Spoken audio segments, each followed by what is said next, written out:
സുഖമോ ദേവി സുഖമോ ദേവി സുഖമോ സുഖമോ.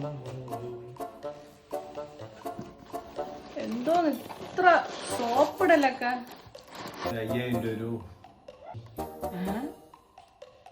5000?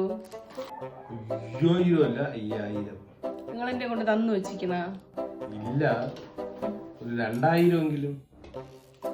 2000 ഉണ്ടെങ്കിൽ നിങ്ങളതാ. എനിക്ക് വീട്ടിൽ നിറയെ സാധനങ്ങൾ ഞാൻ കുറച്ചെങ്കിലും ഞാൻ വാങ്ങിക്കും. ഉണ്ടെങ്കിൽ താ. ഒരു 500 എങ്കിലും എന്താടി? 50 രൂപ പോലും ഇല്ല. ഉണ്ടെങ്കിൽ ഞാൻ തന്നേനെ. അമ്മ സത്യം. ഇല്ലല്ല, ഇല്ല, സത്യമായിട്ട് ഇല്ലല്ല നിന്റെ. അമ്മ സത്യം ഇല്ല. അല്ല, നമ്മളെ ഡൈനിങ് ടേബിൾ ഷീറ്റിന്റെ അടിയിൽ ഒരു 2200 നിന്റെ അല്ലല്ലോ, നിന്റെ പൈസ ഇല്ലല്ലോ. ഇല്ല. ഓക്കെ.